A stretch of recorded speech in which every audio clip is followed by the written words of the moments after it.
Hello, everybody. We'll start in a couple of minutes. I just want to check the connections now. If you're on, let me know. I see one person on. If you can let me know, you can hear me well, see everything well.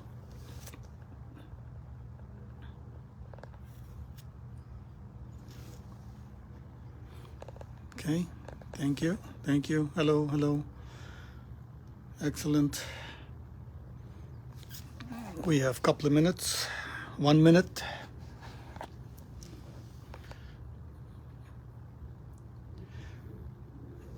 Trying to enjoy the shade before we step out into the sun. Satori Sanctuaries. Welcome, Shannon. Where is the Satori Sanctuaries?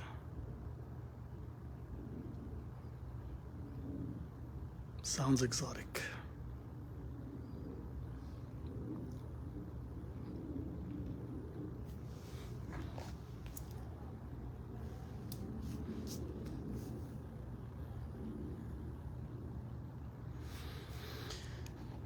You betcha.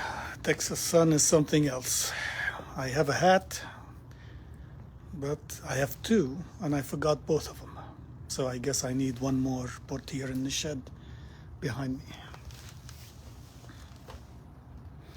Okay, it's 1 o'clock. Let's get started. Thank you for joining me. I am here live at the vegetable garden at the Dallas Center on Plano, on Coit Road, I mean. In the past, you have seen recorded programs, but since last month, I have a lot of things planned. So today it will be live, and I'll go over the good, the bad, and ugly. And then at the end, I will give my garden a rating out of 1 to 10. So as we go along with me, give the garden in your mind a number, 1 to 10, 10 being excellent, 1 being go find another hobby, you're not good at gardening. And let's see if your number matches my standard. But before we start, I want to show you the 10 by 12 shed that I built. It's still a mess inside. So if you have a nice shed that's well organized, or if you know someone who has a nice shed or a friend of a friend, please send me pictures. I would like it to organize it and will be more than happy to steal ideas. I want to paint on this side or on the other side, chalkboard, blackboard, so that we can write things with write notes, write ideas. So that's the shed. This is an empty area here. I have this planter. I haven't decided what to do with it. I'm thinking of putting a fig tree and grow it on a espalier trellis.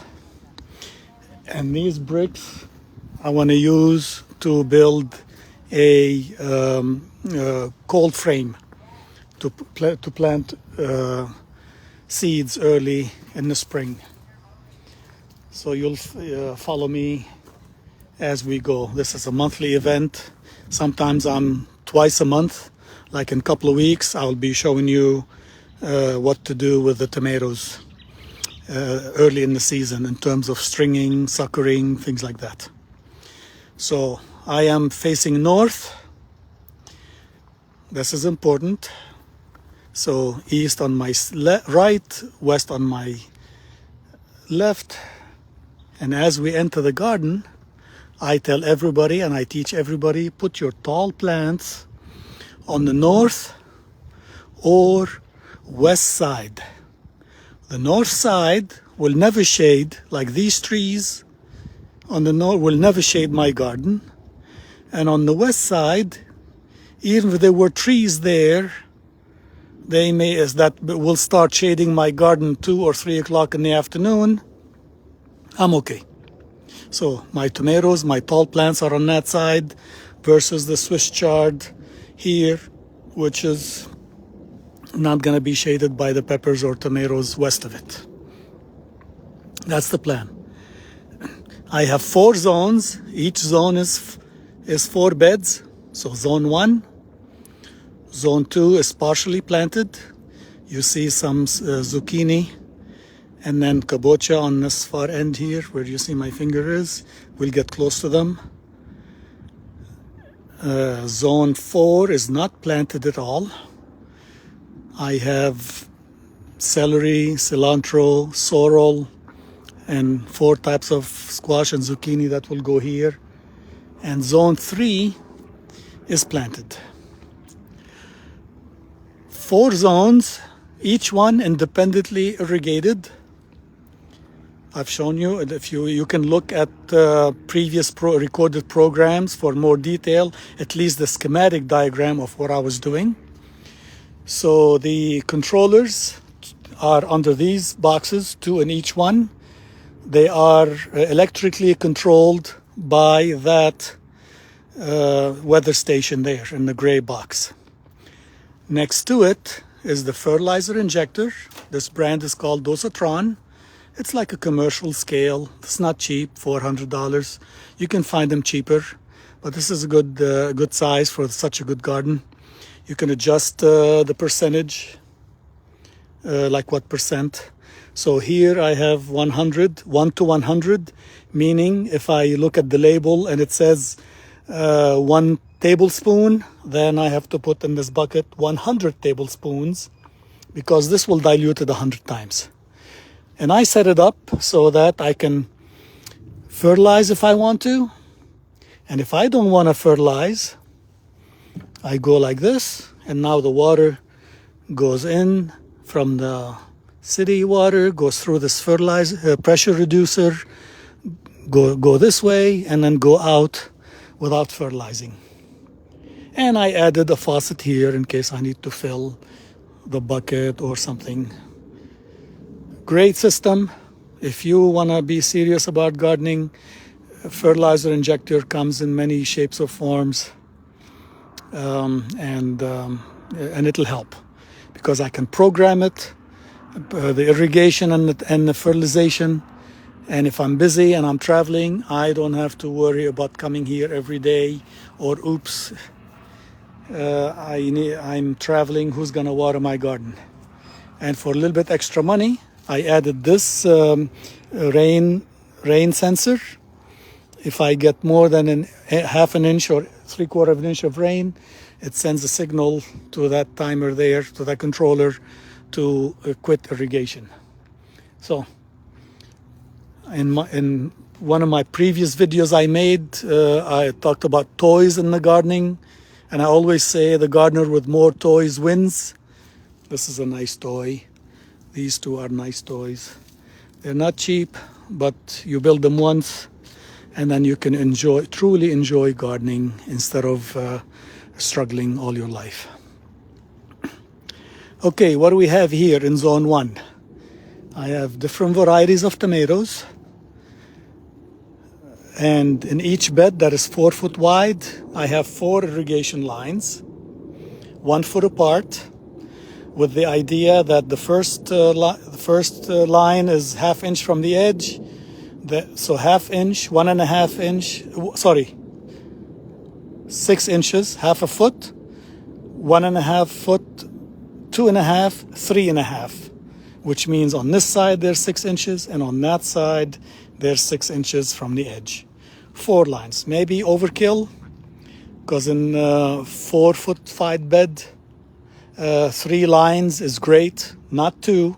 3 lines, 4 is better. I need to fix it. I need to put staples to stop them from moving, because you see what happens here. The wind blows, and now these 2 are close to each other. In this case, that's okay. Closer to this tomato, there's nothing planted in the middle, so why not? But this blue to the side should be closer to feed the tomato plants. Okay, 4 foot wide bed, 2.5 foot alleyway mulch. Instant garden. If you remember from previous recorded shows, or if you watched me, we have very heavy clay here. Okay, I mean, you step on it once when it's wet, and your shoes are baked and caked, mud caked on it for life. Okay? I don't want to garden in this situation. Okay? I'm lazy. I put 1 foot compost, 4 foot wide bed, 1 foot of mulch, 2.5 foot wide bed, and I have instant garden. The mistake that I made is that I should have put a lot of cardboard on the bottom because it was full of perennial weeds, and I thought that the 1 foot is enough to suffocate those weeds. Was not enough. Look, this bed, I cleaned it and cleaned it and cleaned it. And this bed, I just finished cleaning it before we started. Look at these roots. This is what you see from the, so this little tiny thing, you think, oh, it's a cute little plant. Look, it's already, I mean, huge system. It's already multiplying. When weeding for, especially perennial weed control, the earlier the better, because the size you see above ground is not proportional to what's hidden below ground. Okay, so that's the mistake I made. I should have put cardboard that nothing will grow underneath it. Now I have to keep removing them, and I have to use a big shovel to dig them up so that I can kind of stick the shovel all the way in and kick it, and that snaps it at the bottom. And that's what you saw over there with those that I removed that have taproot system, that it's at least 6 to 8 inches. I got all of them. If you go like this, that's what you get, 2 inches.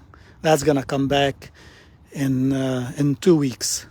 Those there that are removed with 6 to 8 inches, that's not gonna come back for a month. Another one may come back. I'm sure there may be here something that I haven't seen, hasn't popped its head. See, that's what you want to see. You want to remove as much as possible. So that's a negative point against me. I should have had the vision to expect weeds to go through 1 foot. Anyway, 4 by 8. This is more than 8 foot long. Those over there are 21 feet. These 4 here are 17 feet. But a 4 by 8 by 1 foot deep raised bed, so 4 by 8 by 1 is 1 cubic yard, which is about $35. Definitely worth it. Definitely worth it than trying to work with your native soil. If you have terrible native soil or weedy or diseases or white grubs, or mostly weeds is the biggest issue. Because of the compost, I've been enjoying seeing lots of different types of mushrooms, like this dog barf mushroom. This is little old, dried out. When it's fresh, it's yellow. It's called dog barf, I guess, because it looks like a dog came and threw up here. Here's an older one that dried out. Those are not diseases. Those work on composting and breaking down the cellulose in the mulches, so they don't bother me. Actually, and here's another kind of mushroom. Okay. All of that is breaking down the mulch. In theory, this here, in a year or two, we'll see. I'm gonna scoop this surface, because that will never rot, and then see what's 2 or 3 inches below. In theory, even a year later, because here where we are in Dallas, we have plenty of rain, so it's composting, naturally composting in the ground, not the surface layer, like I said. So I'll scoop the surface layer, and if the, let's say 2 or 3 inches deep, it's composted, I'm gonna dig it up, put it here on the bed, and refill it with new mulch. That's the plan. But I may just end up forgetting it, just keep it as alleyways mulch forever, because it's cheaper to, instead of man hours on and I'm not young, maybe it's just cheaper to buy more compost. And look at the alleyways where I cannot get them with this shovel or hand trowel, so those I have to spray. Roundup is my best friend, but I would not spray Roundup in this situation close to the tomatoes, because tomatoes are very, very sensitive to Roundup. I mean, I joke and I say, you sneak up to a tomato at night and say Roundup, and it'll get sick. It shows that bleaching. Look up Roundup injury on tomato and you'll see it's a typical yellow bleaching of the leaves, the youngest leaves. You cannot be confused with anything else. If you have that, you sprayed Roundup. Even if you had sprayed Roundup there on the fence or under those trees, it's gonna drift and it'll show damage on these plants. So I cannot spray here, but what I can do is I'm gonna buy a painter stick and a painter roller, hand roller with a long stick, and dip that roller in Roundup solution and roll it on the ground to like paint these weeds. There's no drift, there's not spraying droplets in the air. It should work. I've done it in the past. If I do that, I'll take a video and show you. So again, I'll talk more details about the tomatoes, but what I have done is I put stakes every 3 plants so that I can run the string, what we call Florida weave. So you can search online for Florida weave system of stringing tomatoes, and you'll see how it's done. I don't like to put cages. They just take space and time. This is easier. I will make a video when we talk about early season. I think it's in 2 weeks. Watch that video. You'll see me doing it. You'll see how but otherwise, these tomatoes look very good. Let's take a closer look. They look very good. They're starting to branch. Very nice thick stem. Set flowers. 3 flowers here. That's not good. But this one has 1, 2, 3, 4, 5, 2, 4, 6, 7. That's good.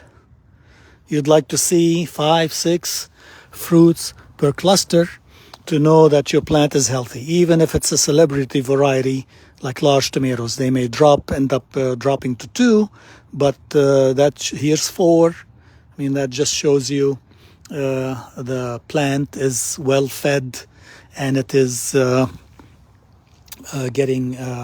can sustain 4 fruits in a cluster.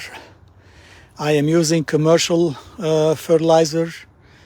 I prefer to be organic with the pesticides because that's something I can spray. I don't mind using chemicals, fertilizers, because they go in the ground and the plants don't know the difference between chemical fertilizer or fish emulsion. And sometimes they're cheaper, the chemical fertilizers are. Okay, again, I will talk a little bit about tomatoes later. But because I have been getting a lot of calls and a lot of emails from agents, why are my tomato leaves curled up? I'm going to spend some time. There's lots of reasons, either 2,4-D drift, but we don't have that here. Aminopyrrolid residue in the compost. That's a possibility, but that's not it. Otherwise, all of them will show. All the crops here will show it, not just these 5 here. 3rd one is mites. 4th one is viruses. I have the same thing occurred in my tomatoes in my greenhouse. Okay, and I sprayed a couple of times with insecticidal soap. Miticide will be better because it's stronger. I sprayed twice because once is not enough to kill all the mites. Spray again 5 to 7 days later and the new growth is getting better. So I know it's mite and I think it's mite here too. And another clue to me that it is a mite is that you see it's right to the edge of the field, because we know that mites always move in from the edges of the field. So you see here, I mean, this is typical location for mite. Mites love dry conditions, so they prefer to live here than live here where it's moist, and when it rains it stays moist longer, and they're moving in. So between those two clues, this is mite. I just have to spray. So that's another negative. I'm behind. I should have sprayed. I will spray those. They will recover. See, these two are the same variety. Okay, HT1. It's a numbered variety, heat tolerant. We'll see how they do. So the only difference between these two is that this is mite, this is not mite. No mite damage yet. So this will still survive and will recover, but this little damage probably cost me 10-20% of the yield. If you remember from past videos, I showed you my peppers and basil that were in the greenhouse that were 1 year old, and I moved them outside. Remember these peppers? I mentioned that they were in my vegetable garden in the backyard, and I dug them up in the fall, put them in the greenhouse, grew them throughout the winter, harvested the peppers throughout the winter, and I planted them outside here. So I'm gonna grow them again outside and then move them inside again in the fall. Because peppers and tomatoes are perennials, especially tomato, the vining type, not the determinate type, and only the cold will kill them in the winter. So this is year one. Same thing with basil. This was growing outside all summer. I moved it in the fall. It's doing great. Now I moved it back out and it's making new shoots and it's going to grow well. And then I'll try to move it, because some basil varieties are perennial. This looks like it's going to make it. So this is not doing as well as this. You see a lot of curled up leaves. We'll see how it'll do. But it's making new shoots. I think this is a virus. I'll have to send it to my colleague. See, this new growth doesn't look good. I'll send it to my colleague to confirm. And if it's a virus, it may not have any hope. We'll get rid of it. But this looks great. The frame looks great. You know, all this wood will remain, and maybe make a bonsai pepper plant. Take it in, take it out, take it in, take it out, and grow it for multiple years. So if you stay with me, maybe in a year or two, or 3 or 4, you'll see how that plant has grown with me. Okay, tomatoes. Let's move to this bed here. You can go watch earlier videos that I had over the winter when I was talking about the botany house where we grow hydroponic systems, and I was growing Swiss chard and kale in my NFT and a couple of rhubarb plants. And when we finished the experiment, I dug them up and potted them so that they root, and put them in a small pot for 2 or 3 weeks. And then when they rooted about a week ago, I planted them here. Let me gently dig one up and show you what I have.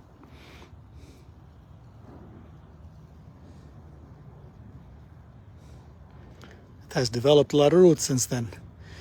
But I'm trying to find, I had to cut it with a razor blade here in the NFT system. And so I removed all the leaves, put it in a potting mix in the greenhouse for 2 or 3 weeks. And then when it started growing, I moved it here, and it seems to have grown more roots since then and making leaves. So they are adapting well. Of course, these can go back inside. These are perennial crops. The kale was about 1 foot tall. So what I did, which way is going? Yeah, here it is. I was not gonna plant it vertically, so I dug a trench and I planted it horizontally. Okay, so here's, you see, I think you can see here the flush cut where I cut it when it was in the NFT system, and I laid them down there in a greenhouse like this. They started to root, and I moved it out and planted it just like that. So this plant is here, and there's a stem, and this plant is here, there's a stem, and there's plant is here, here's another one that's part of this plant, etc., etc. So kale, I have seen kale that are 6 foot tall. You can cut it and cut 6-inch sections or even 3-inch section, and each one bury them horizontal, and they will make a new plant. Or lay down the whole plant. I mean, it's a shame to throw that away just because it broke or it's getting too tall. What do you do with it? Cut it to the stem to 3-4-inch sections, and they will do well. So here is my kale and Swiss chard and a couple of rhubarbs. These peppers are ahead of those peppers because those were seeded in January for an experiment we did inside the growth chamber. When we finished the experiment, they already had fruits and flowers when I moved them out here. Okay, compared to those two beds that were seedlings. Okay, so you can plant a big plant. I mean, look, they were foot tall. Actually, they got so tall in the greenhouse that I had to trim them. See the cut here, which encouraged branching. And really, that's what you want to do with peppers. If you leave pepper alone, it's going to grow like that. One tall single stem. Okay? If you had cut this here like that, it will remove the dominance from auxin hormones from this, and then all the side branches will grow bigger and it will be bushier and stronger. If you cut them, trim them like this bed, you don't have to trellis them, you don't have to put a string because they are bushy, the branches are low. If you don't and they're tall like that, I have to put a string on the outside, like run a string here and run a string on the outside, so if the wind blows them side to side, there's something to catch them. I don't have to do a double line of strings like I'm gonna do on the tomatoes there. This is a Chinese pepper variety, looks like jalapeno. Okay, but sweet. Occasionally there's one that's spicy. I have no idea, even on the same plant. No idea why, but I've been harvesting. What's the point of this? You can start, if you have good growing conditions like a greenhouse, you can start growing your peppers and tomato as early as January and then repot them. So by the time they go outside, they have fruits and flowers on them. That's how you win the race, especially with tomatoes in Texas, especially if you want to do heirloom tomatoes. If you take your tomatoes outside, your heirloom tomatoes, and they are this size, okay, with flowers on them, so that's a 3-month-old plant. It's better than putting the 4 to 6 inch seedling. Look how much you win time by planting, and all it takes is having good conditions, plenty of light, a nice greenhouse location where you can grow them earlier and longer. So these peppers were all this size when they went outside. I'm sure they got up 2 or 3 inches taller since I planted them. These were probably half the size when I planted them. Okay, and you see differences in color and shape is because they are different varieties. Okay, like from here to the right is one variety. From here, from this stake to this stake, is actually each line is a different variety. Like this is red cherry, this is red cherry, this is Thai dragon, and this row is yellow Jamaican. And Thai dragon, I thought I saw earlier a small fruit. Maybe I was imagining. And again, every 5 plants is a different variety. So in this bed I have 3, 6, 8 varieties, and in that bed I have 3, 6, 9 varieties. So 9 and 8, 17 different varieties I'm testing here. What's interesting is that this variety here, Charleston Hot, these 5, let's step back so you can see the difference. See how they're always yellower? They've been like that and they seem to continue like that. So no matter how much I fertilize them, they're all growing. They doubled in size, but they seem to be yellower than the rest. So maybe they need extra fertilizer or maybe extra iron, who knows? They're growing differently. And of course you can tell different varieties sometimes by leaf shape, leaf size. Look at this one here, Hungarian yellow. This is fruit. It's better to remove it to encourage other flowers. Hungarian yellow wax. So peppers are doing well. Only thing is fertilizer and 1 time of insecticidal soap. Now this beetle, if you see it, crush it. You don't want that. Oh, still alive, but it's not gonna make it. I crushed it. That cucumber beetle is a pain because it doesn't feed too much. That's not the problem it causes, but it will transmit bacterial diseases. So it's time to spray. I'm behind on the spray. That's a negative point. Weeds, I don't like to see weeds even if they are in the mulch area, because these are growing and they're making runners that will move into the compost beds. So it has to be all weed free. Even this edge, see, if I don't do anything here, the weeds will become this tall. Okay, so this definitely will be sprayed.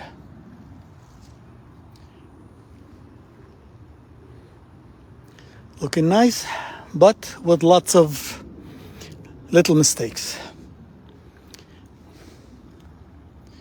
So,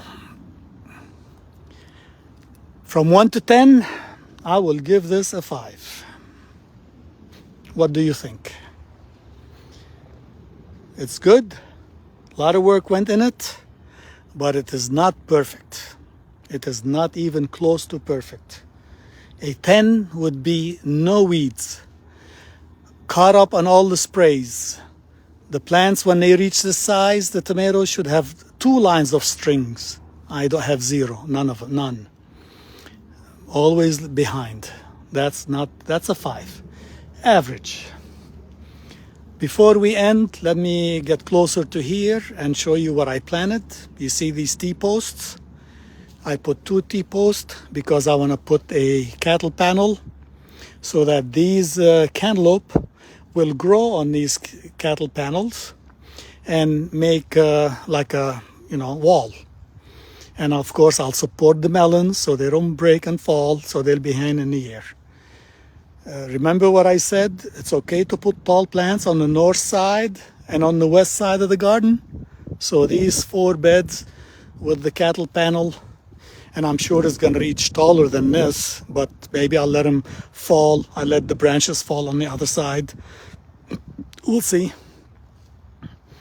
So these plants are not going to shade or bother whatever I plant here.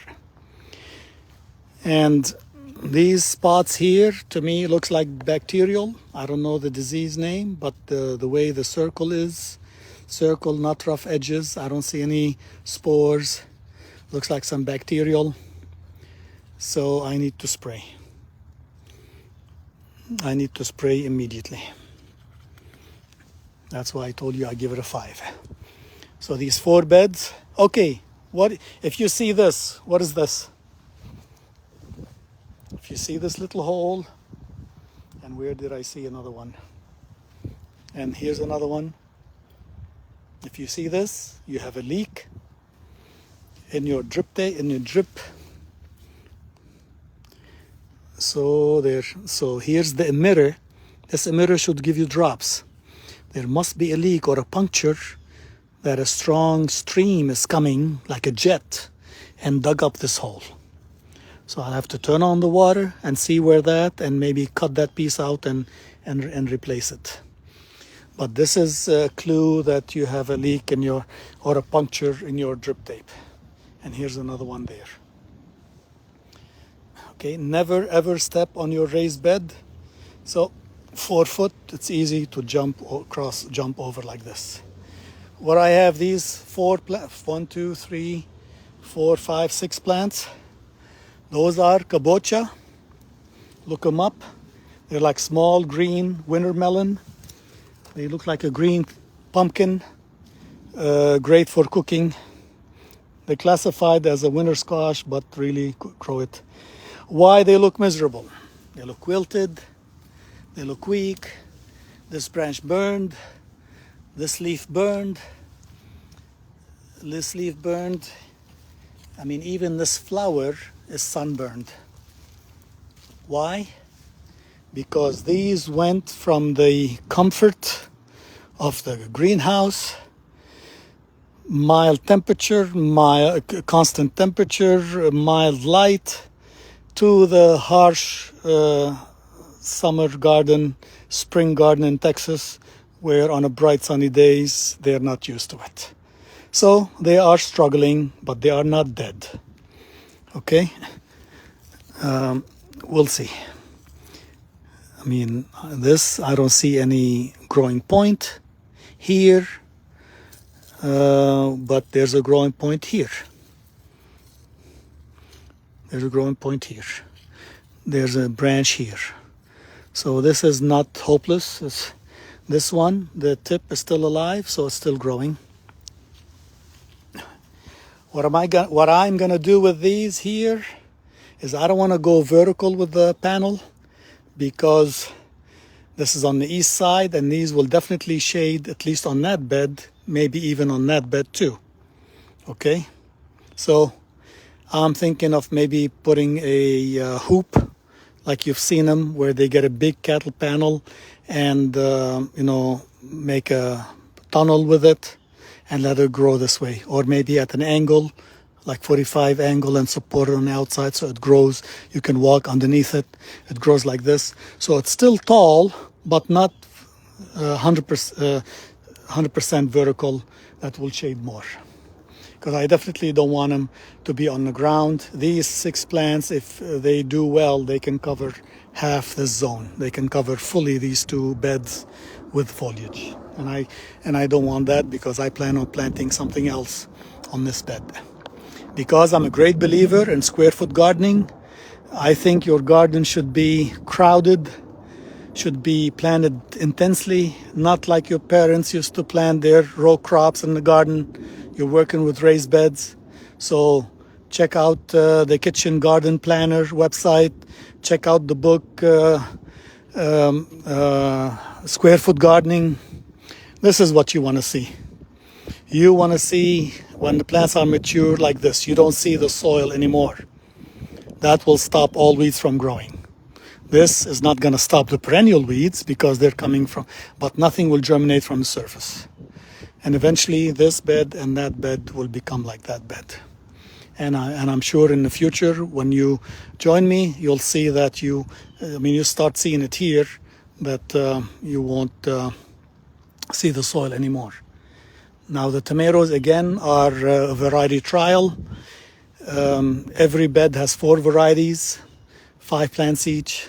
So 5, 5, 5, 5. And this bed has 5. And this bed has 1, 2, 3, 4. Sorry, 4 varieties, 4, 8, 12, 13, 14 varieties of tomatoes, and 17 varieties of pepper.